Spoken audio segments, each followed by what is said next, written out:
Assalamualaikum warahmatullahi wabarakatuh. Waalaikumsalam warahmatullahi wabarakatuh. Bismillahirrahmanirrahim. Alhamdulillah.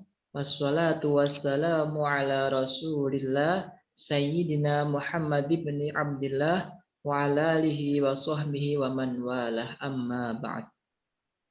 Baik, pada kesempatan yang berbahagia ini, kami dari kelompok 2 yang beranggotakan saya sendiri, Muhammad Abdurrahman, kemudian ada rekan saya, saudara Lalu Restu Maulana, dan saudari Izzah Lailatul Fitri. Pada kesempatan kali ini, kami akan menjelaskan tentang macam-macam tasbih dalam ilmu balaghah. Nah, sebelum kami menjelaskan tentang macam-macam tasbih dalam ilmu balaghah, maka akan saya jelaskan terlebih dahulu pengertian tasbihnya dan rukun-rukun dalam tasbih itu sendiri. Yang mana tasbih ini secara bahasa adalah at-tamsil, yaitu penyerupaan. Sedangkan secara istilah atau terminologis, tasbih adalah aqdu mumatsalatin baina amroini au aktsara kusida ishtirakuhuma fi sifatin au aktsara bi adatin li ghardin yaqsiduhu al mutakallimu. Yang artinya antara dua perkara ini atau lebih ini memiliki suatu kesamaan sifat. Nah, sifatnya juga boleh satu atau lebih dengan menggunakan suatu alat. Karena ada tujuan yang dikehendaki oleh pembicara atau mutakalim itu sendiri. Ada juga yang mengatakan tasbih adalah bayanun au syai'ani syarakat wairuha fi sifatin au aktsara bi adatin hiya al-kafu au nahwuha malfudatun au malhudatun. Yang mana menjelaskan bahwa sesuatu baik satu atau lebih itu memiliki kesamaan sifat, baik satu atau lebih dengan lainnya dengan menggunakan suatu alat. Yang mana alat ini adalah huruf kaf atau sejenisnya, baik yang secara tersurat atau tersirat.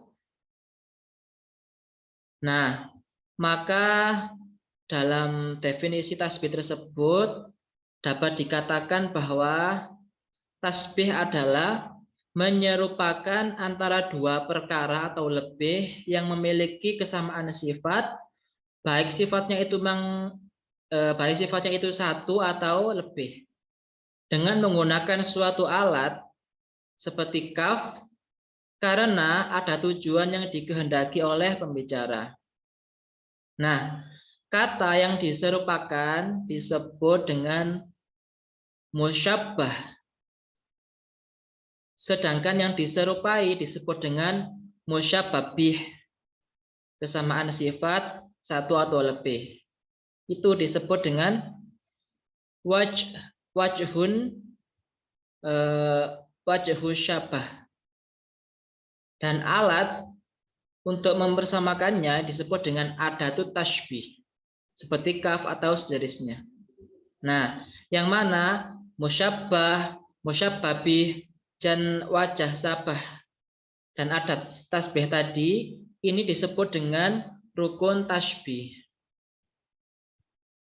Nah, untuk lebih jelasnya kita ini akan menjelaskan tentang 3 pembahasan. Yakni yang pertama itu ada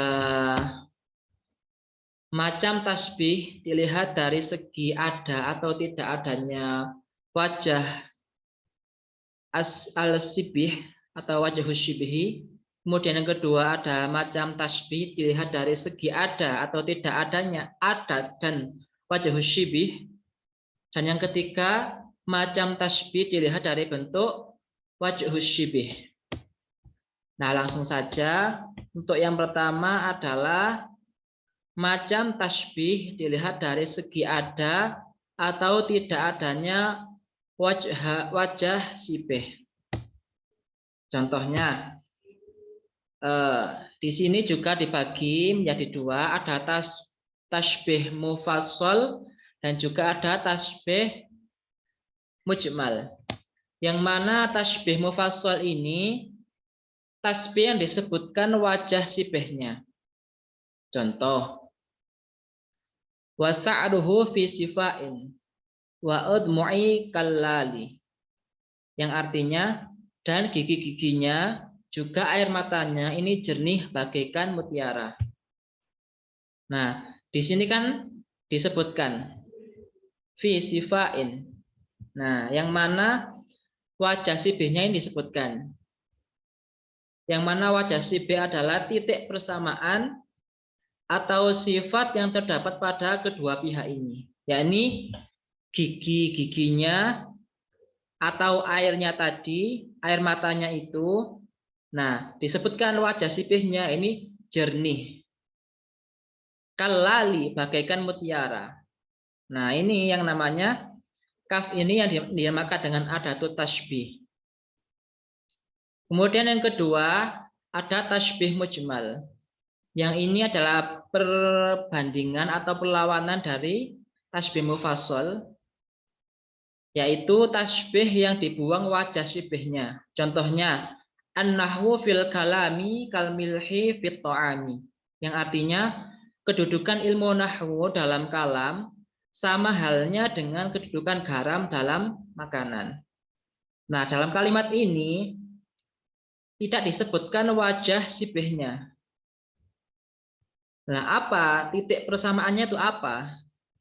Kan gak disebutkan. Berbeda dengan yang tasbih mufassal tadi, yakni disebutkan bahwa gigi-giginya dan air matanya itu jernih. Nah, sedangkan yang ini yang an-nahwu fil kalami, nahwu di dalam ilmu dalam kalam itu seperti garam dalam makanan. Maksudnya ini sama dalam hal apanya? Nah, ini kan gak disebutkan. Nah, ini yang dinamakan dengan tasbih mujmal.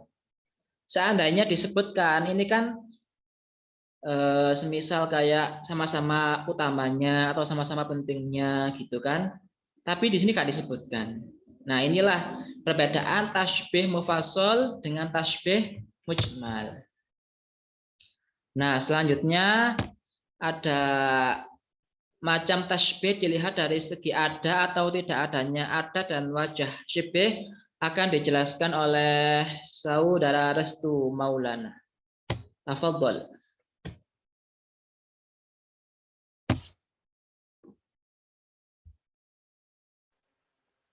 Terima kasih. Saya akan jelaskan tentang tasbih. Yang dimaksud dengan tasbih baligh adalah tasbih yang dibuat ada tasbih dan al-shibnya. Contoh, waja'alnal laila libasa. Dan kami jadikan malam sebagaimana pakaian. Quran surat An-Naba 10. Kemudian tasbih ghairu baligh. Sedangkan tasbih ghairu baligh adalah tasbih yang ada tasbih dan al-shibnya disebutkan contohnya al-ilmu kan nuri fil hidayah. Ilmu itu laksana cahaya dalam olehnya memberi petunjuk.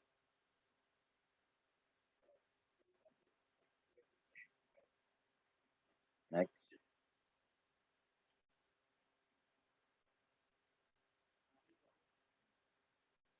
Baik, selanjutnya akan dijelaskan oleh Saudari Izah Lailatul Fitri. Tafadhol. Macam tasbih dilihat dari bentuk. Mohon maaf Restu, ini bagiannya Laila. Syukran, Kak. Bismillahirrahmanirrahim. Sebelumnya, bentar, tolong.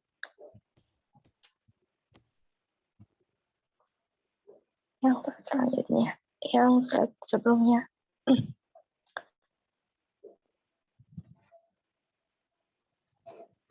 Baik, yang ketiga ada macam tasbih dilihat dari bentuk wajah al-sibh. Macam tasbih dilihat dari wajah al-sibhnya ada dua, yakni tasbih tamtsil, yaitu tasbih yang dimana keadaan wajah al-sibhnya terdiri atas gambaran yang dirangkai dari keadaan beberapa hal, seperti penyerupaan bintang suraya dengan tangkai-tangkai anggur yang berhamburan buahnya, yang artinya segerombolan buah anggur pada tangkai. Yang kedua ada tasbih ghairul tamtsil, yakni tasbih yang wajh al-sibhnya tidak terdiri dari rangkaian gambaran beberapa hal. Wajah sibhnya terdiri atas satu hal atau mufrad. Tasbih ini kebalikan dari tasbih tamtsil, seperti penyerupakan bintang dengan dirham. Jika dalam Al-Quran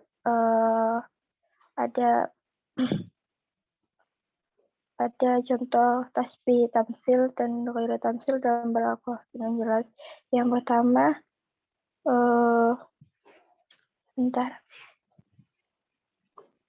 pada surat di Al-Quran, pada surat Al-Baqarah ayat 17-19. Masaluhum kamathalil ladzina istawqada nara falamma adaa'at ma hawlah dhahaballahu binurihim wa tarakahum fi dhulumatin la yubsirun. Yang artinya perumpamaan mereka orang-orang yang munafik adalah seperti orang-orang yang menyalakan api. Maka setelah itu api itu menerangi sekelilingnya. Allah hilangkan cahaya yang menyinari mereka dan membiarkan mereka dalam kegelapan tidak dapat melihat. Yang kedua, ada contoh dari tasbih ghairu tamtsil. Ru'ul Qais pernah berkata, al-laili kamaujil bahri arkhasudullah alayya bi anwa'ul humum liyabtali, yang artinya beberapa malam bagaikan ombak lautan menutupkan kelambunya yang pekat padaku secara beruntun dengan berbagai macam kesusahan dan untuk mengujiku. Dalam contoh di atas, Ru'ul Qais menyerupakan kegelapan dan kengeriangan malam kepada ombak laut, dan bahwa malam-malam itu menutup kelambunya disertai berbagai kesusahan dan penderitaan untuk menguji kesabaran dan kekuatan mentalnya. Mungkin itu contoh dari tasbih tamtsil dan tasbih ghairu tamtsil. Baik, terima kasih. Dan cukup sekian presentasi dari kelompok kami tentang macam-macam tasbih dalam ilmu balaghah yang telah dijelaskan semuanya oleh presentator tadi. Jika ada kekurangan atau kelebihan, kami dari kelompok 2 memohon maaf yang sebesar-besarnya. Kami akhiri. Wassalamualaikum warahmatullahi wabarakatuh.